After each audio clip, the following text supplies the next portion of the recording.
like a Hellcat.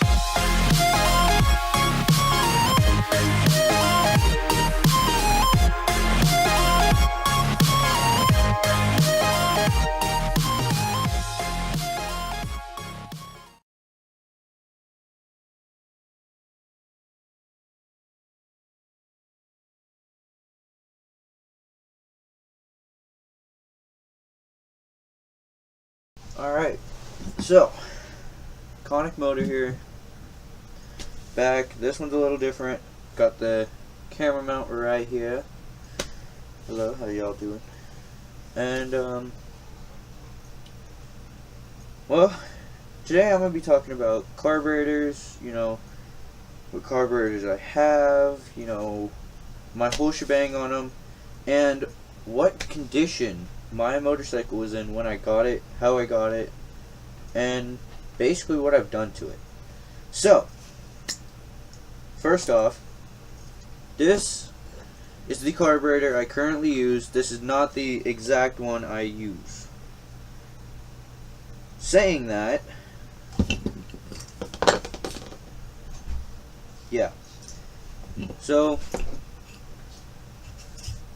this carburetor is off of a 1978 Kawasaki KZ650, I believe M, and it was originally a quad carburetor setup, but I am only using the center two because the outer two are, well, fucking demolished. Hopefully you can see that in that camera. But yeah, so this is one of the spares. I've already taken all the valves out, and I'm still in the process of taking them all apart and getting them all set up and cleaned, all the little bits and pieces, so I just have extras just in case. Alright, now we get into this fucking pain in the dick hole to open box. Alright, now this is, well, so these are the carburetor, motherfucker. These are the spark plugs that were on the bike when I got it. These, as you could probably see in this camera right here, hopefully if it's fucking actually focused, are basically, in other words, done fuckered. You can't use them. One of them, they're not even, it's not even the same hookup on the bike. Like, as you can see here, there's one that's just the threads, and then there's this one that is most commonly used on cars, right here. Those are completely black, shot, you know, can't use them. Now this one is really interesting. This is the fuel filter off of it when I got it. That is all rust and all internal, just in the filter.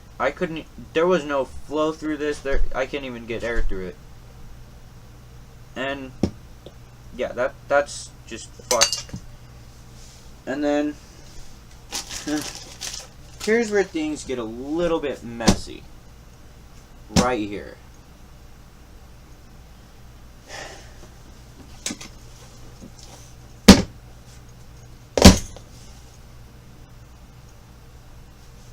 Boy. This is the carburetor setup that was originally being used on the bike when I got it. This is PVC plastered with fucking rubber cement and shit, I guess. I don't know. Could probably break this shit off. Yeah, see? It's fucking broken. And then this is what he had just crammed into the rubber grommets right here, and this actually caught on fire when I tried to start it up the day of getting the bike. Yeah, so that was no bueno. I just got rid of this. It's been spray painted black. It's got this rubber piece on it that's It's a dual carb bike. You can't have a single carburetor on it, or else you'll be running lean as a motherfucker, and it won't work. And this is a traditional style carburetor with the traditional choke that is just an air shut off right here, on and off. It's not completely shut off, as you can see. There's a little hole, but yeah, that's a traditional, what I like to call a panhead style. And in case you guys did not know, gasoline melts plastic very slowly, but it does melt it, and it will destroy your engine. It also, with the heat on the block, would melt the shit out of this. And he apparently passed inspection with this on it. How the fuck? I don't know, but he passed it. It's been registered and insured in his name with this. Don't ask how. I don't fucking know. And then, also, with the bike, I got these, which these are completely destroyed. Well, not completely. Like, they... Alright, these are functional, but not... They're functional to an extent. In simple words. These aren't even to a Kawasaki motorcycle. I'm pretty sure. Yeah, I don't know what type of motorcycle these are for, but like they'll open and close, but very slowly. Actually, no, they won't. This one doesn't. Well, that's great. Yeah, this one doesn't close. You can see right there. Let me try. Yeah, this one doesn't close like it's supposed to.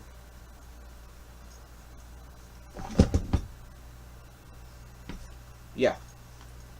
So these were not able to be used. They're all done fucked.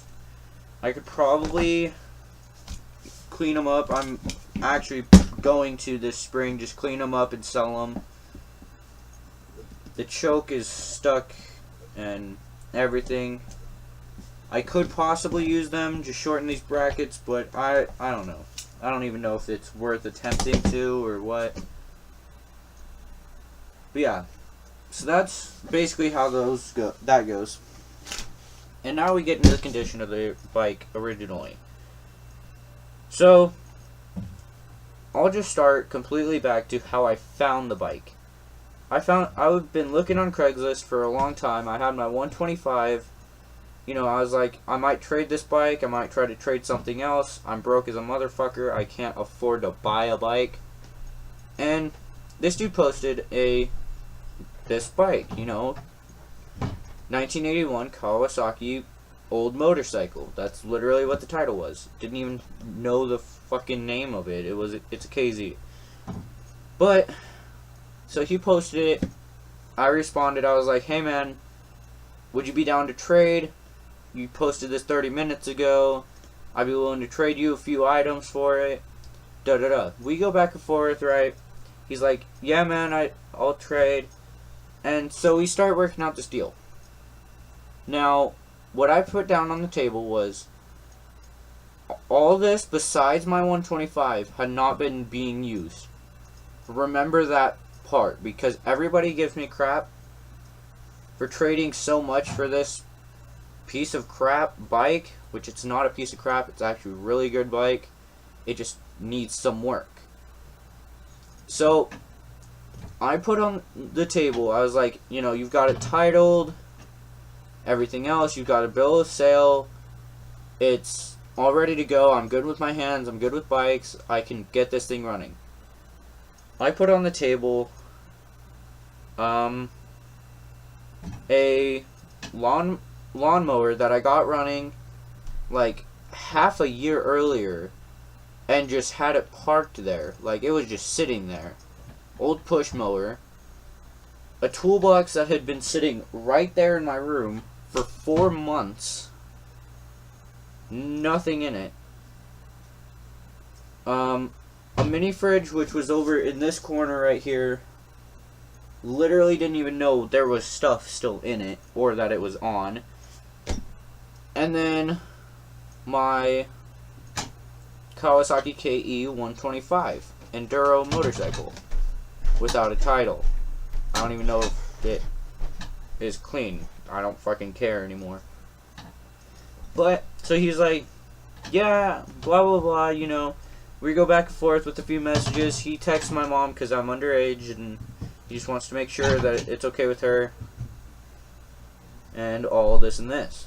So, the deal is basically done. It's being finalized, you know. He's got it already on a trailer. We just need to go look at it. So, the next day comes around. We go and look at the bike at 6:30 p.m. And here's what's interesting about the bike. It was already on a trailer. It looked fucking... Oh my god.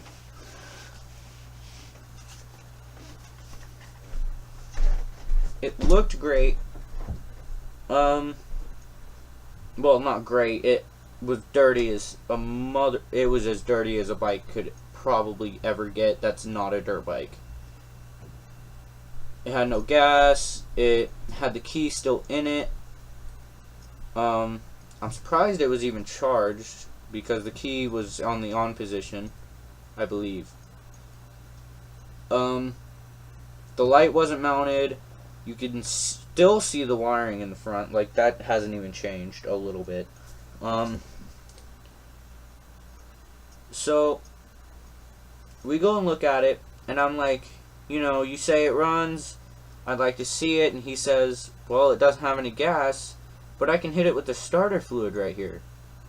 And that's where it really caught me. That's what made me want to kind of keep my 125, or try to, was he didn't even have gas in it, and he had to hit it with starter fluid, and even then, it barely kicked over. Because it's plastic PVC. Starting fluid is almost pure octane. It'll melt the plastic instantaneously. But it did fire it for like 2 seconds. So I was like, alright, you know, what time can you drop it off and then pick up the other stuff tomorrow? He goes, well, how's 10 a.m.? And I'm like, that's pretty good, you know, that'd work. So, next day comes around, 10 a.m. I'm outside with a running 125cc motorcycle, and a mini fridge, a toolbox, and a lawnmower, also running, in my front yard, so I look like a fucking maniac with all the shit sitting out there. 10:05. He's still not there, and I still have the motorcycle running because I fucking could. It was amazing, and my neighbors hated me. They still do, but yeah. So 10:15 rolls around, and he finally shows up after I turned everything off, you know, all that, and he basically was like, "All right, let's do this." Handed me the paperwork. After signing his name on it, he handed me the pen as well with it, so that way we can get it transferred over whenever we want without the fee. And he almost dropped the bike off of the trailer. Yeah, he had obviously not trailered a bike very much. Either that or he didn't know how to unload one, because he gets it off the bike and mistakes the clutch for the brake and almost drops it. Yeah. Because that was fantastic to watch. My new bike almost get dropped. So we get all the stuff on the trailer, right? He leaves. And then I'm looking at the bike more than I could the night before because it was getting dark. And I'm realizing maybe the 125 was a little bit too much to offer. Well, fuck. It's already done. Can't get it back. Probably could if I texted him. Could be like, hey, give you $100 for that bike again. Kind of miss it, you know. Da da da. And he'd probably be like, sure. but I don't have $100. So, yeah. And then I diagnosed it to this, all this shit. Needed new carburetors, which I did. Got the new carburetors on it. And then put some gas in it. Got 2 quarts of oil. Managed to put both quarts in without draining any because I'm a fucking idiot. And now all the oil is still bad. Yeah. New mistake, but I didn't have enough money to buy enough oil to do a full change, so it is what it is. It's lubricated and it runs for now. In the spring I'm doing a full tune-up. Don't give me too much shit. I am doing a full tune-up before I actually go riding this spring. And yeah, basically got it running, got it started. It was idling really high. It still idles really high until it's really warm, which kind of bugs me, but not really, because it's kind of nice to be able to idle and go 25 miles an hour in 3rd gear or 2nd gear. Yeah, it's not bad. Well, it kind of is actually, because it makes it hard to stop because it sounds like a fucking drag bike, and nobody likes that sitting next to you with children sleeping in their minivan, because then you get yelled at, and then they hate you, and then they think you're a scumbag, and then they look at you and try to hit you. That happened off camera, just saying. Yeah. So, that's the whole story on how I got my bike, what's wrong with it, you know, carburetors, all of that. Oh, also, one thing I forgot. The fuel line that I just replumbed because of how bad it was made out of, you know, the little tube? It's like, usually like no more than this big. For the water sprayers on cars, that they had sections of that with a shutoff to the filter to, because the petcock on the bike doesn't work. It's another issue. But they had it all wired up with some of that tubing. That is not how you do it. Ever. Do not. Please, I beg you, do not do what they did. Please. Yeah. That's my story. I'm sticking to it. See y'all on the next one. Fuck, my neck hurts.